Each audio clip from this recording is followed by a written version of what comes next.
আসসালামু আলাইকুম রহমতুল্লাহি ওবরকাতুহু। সম্মানিত দর্শক, আজকে 2026 সনের এপ্রিল মাসের 30 তারিখ রাত্রিবেলায় রাত্রি 9:15টার সময় এই ভিডিওটি করছি।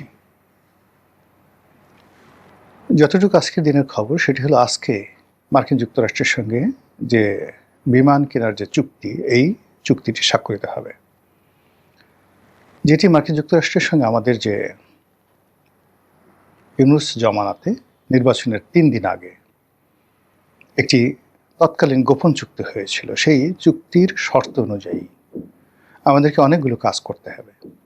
বিমান কিনতে হবে, সেখান থেকে কৃষি পণ্য আমদানি করতে হবে, সেখান থেকে মিলিটারি ইকুইপমেন্ট, সামরিক সরঞ্জামাদি আমদানি করতে হবে।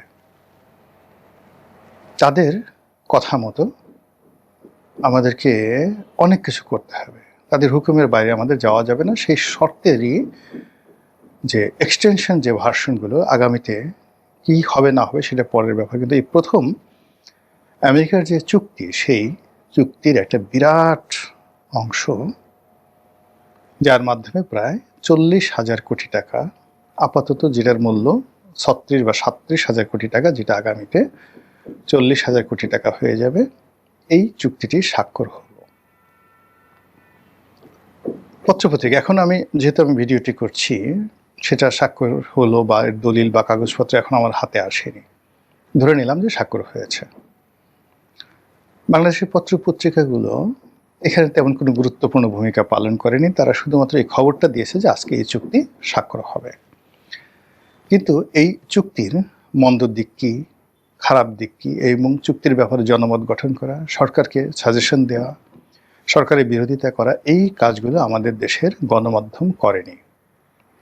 তারা কয়েকটা রিপোর্ট করেছে, কয়েকটি গণমাধ্যম, যে আমাদের দেশে এখন যে গণমাধ্যমের স্বাধীনতা, এই স্বাধীনতা সর্বকালের সর্বনিম্ন পর্যায়ে পৌঁছে গেছে।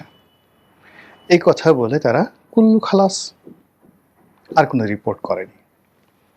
অন্যদিকে সরকার এই যে বিমান কিনলো, 15টা না 16টা বিমান কিনলো, এখন এই বিমানগুলো হয়তো আরও 5 বছর 7 বছর মধ্যে ধীরে ধীরে আসবে, টাকাও 10 বছর ভরে ভরে বসে বসে দিতে হবে।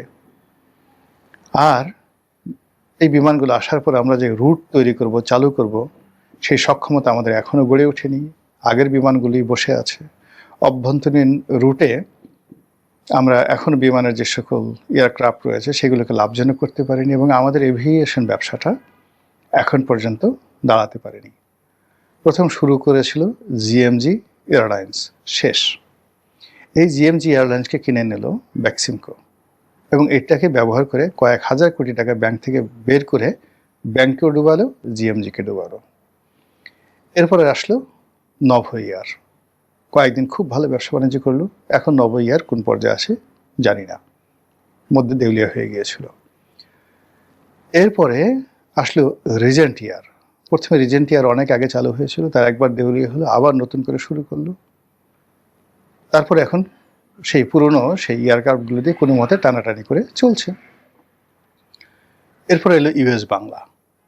ইউএস বাংলাও প্রথমে চালু করলো, কয়েকদিন একেবারে বলতে গেলে দেউলিয়া পড়ে রইল, আবার কোথা থেকে এয়ারক্রাফট এনে তারা নতুন করে চালু করলো। এরপরে আরও কয়েকটি, অনেকগুলো কোম্পানি যারা কার্গো বিমান চালু করেছিল, এবং সর্বশেষ যারা লাইসেন্স পেল হলো আকিজ বশির গ্রুপ, যিনি ডক্টর মোহাম্মদ ইউনূসের জমানাতে বাণিজ্য উপদেষ্টা ছিলেন, বিমানের বোর্ড অফ ডিরেক্টরসের চেয়ারম্যান ছিলেন, এবং এটাকে ব্যবহার করে তিনি অনেক আগে বলছেন যে আমি আসলে অনেক আগেই একটা এভিয়েশন কোম্পানি চালু করার জন্য লাইসেন্স চেয়েছিলাম, তখন দেওয়া হয়নি, এটা আমি এখন পেয়েছি। ভালো কথা, তিনি দেশের শীর্ষস্থানীয় ব্যবসায়ী।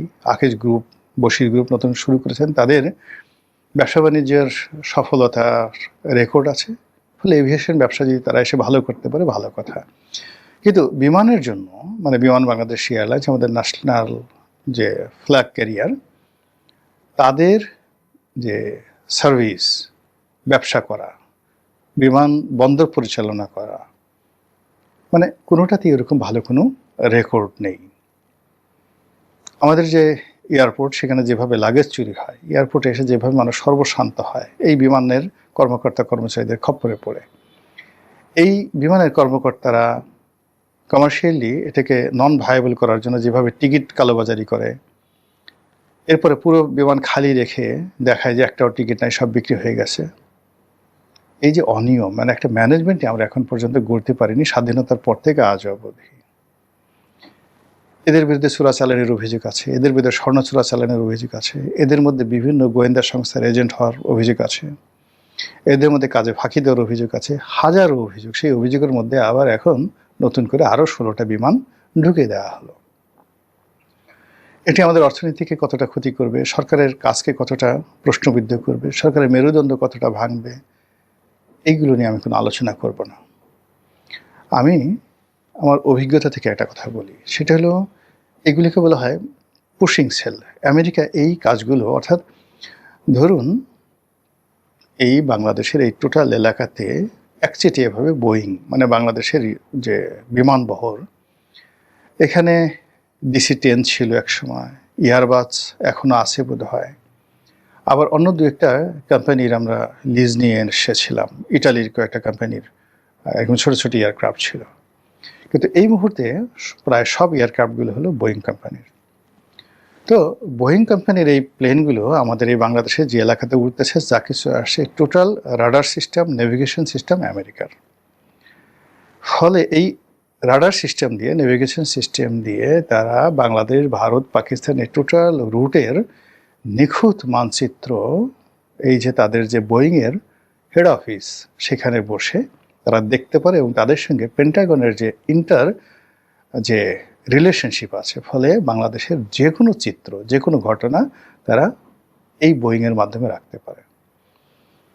এই জন্য তারা করে কি, আমেরিকা যত যেখানে ব্যবসা বাণিজ্য করে, তারা সবার আগে চেষ্টা করে তাদের এই বোয়িং প্লেন সেই দেশকে মানে দিয়ে দেওয়ার জন্য।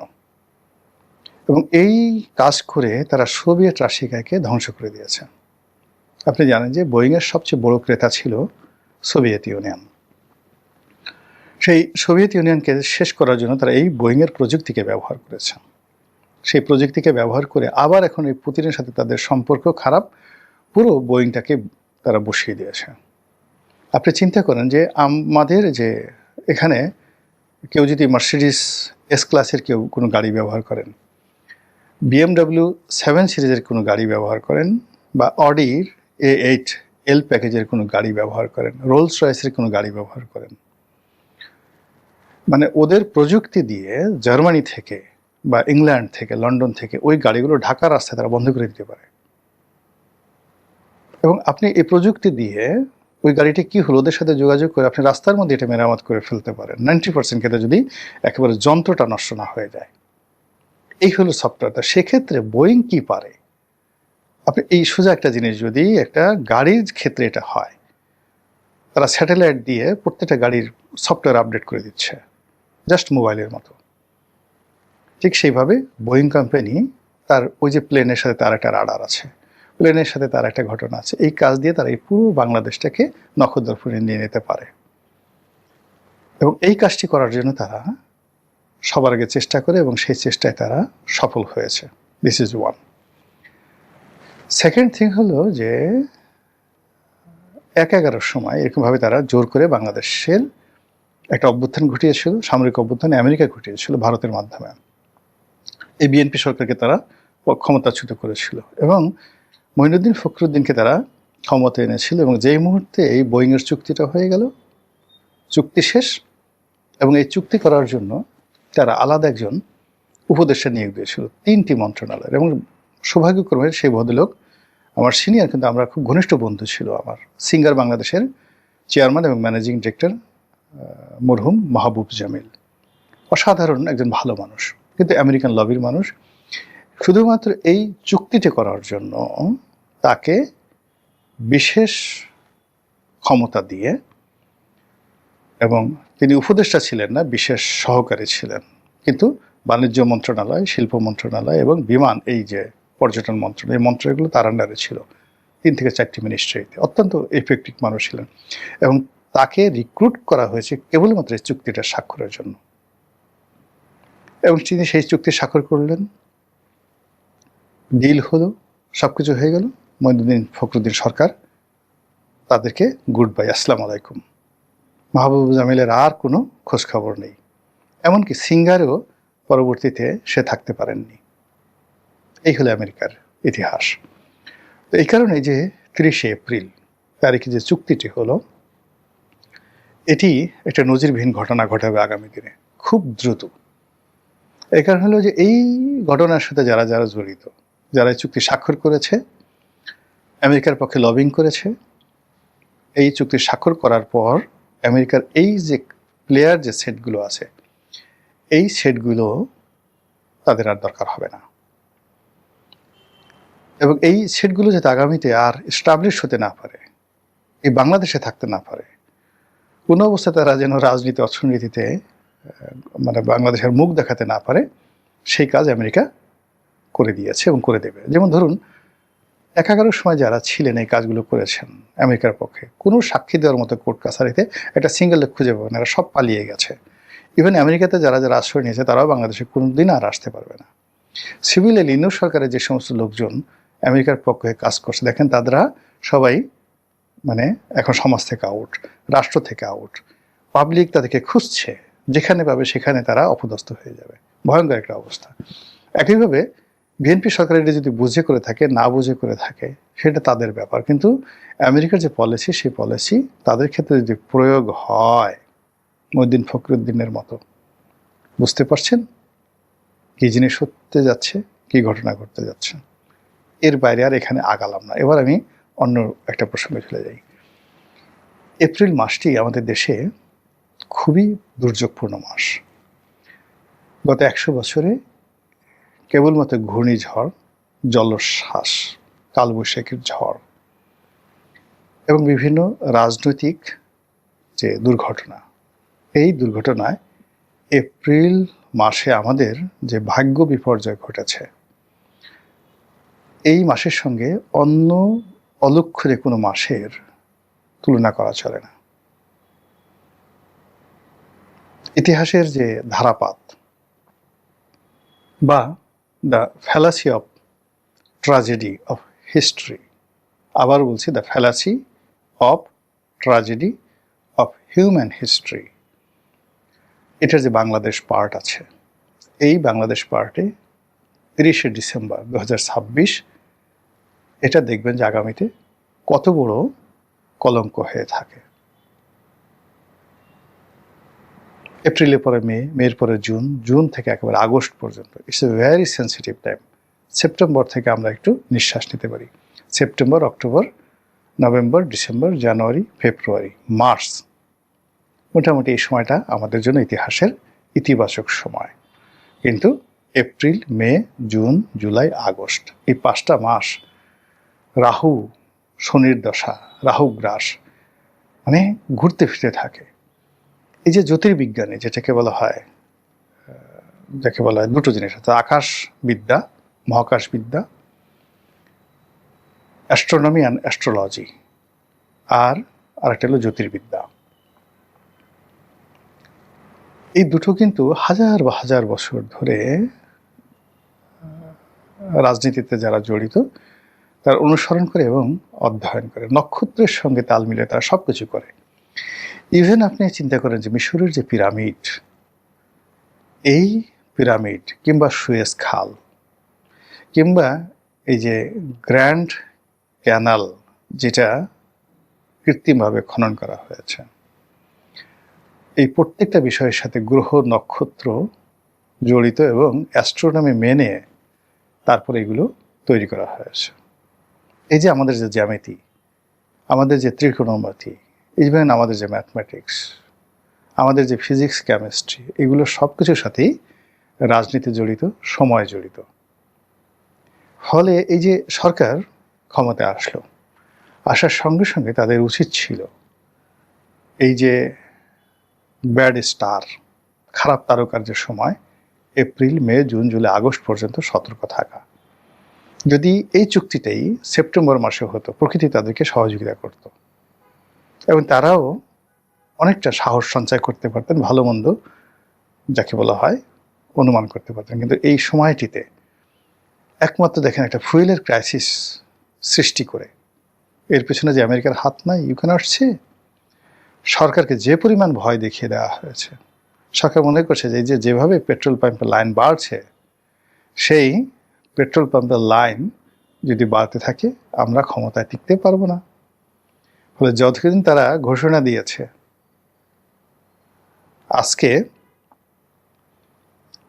ঘোষণা দিয়েছে যে এপ্রিল মাসের, আমি শুধু মিলিয়ে নেন এখানে আমি শেষ করবো, এপ্রিল মাসের 30 তারিখে এই ডিড অফ অ্যাগ্রিমেন্ট, বিমান কেনার ডিড অফ অ্যাগ্রিমেন্ট সাইন হবে। সেই দিন প্রথম আলো, ডেইলি স্টার তারা রিপোর্ট করেছে পেট্রোল পাম্পের ভিড় ধীরে ধীরে কমছে। সেই দিনই দেখেন, যেদিন সরকার ঘোষণা করেছে সেই দিন আপনি প্রথম আলো রিপোর্টগুলো দেখেন, আমার ফেসবুক পেজে আপনারা পাবেন, আমি ওই ফটোকার্ডটা দিয়েছি।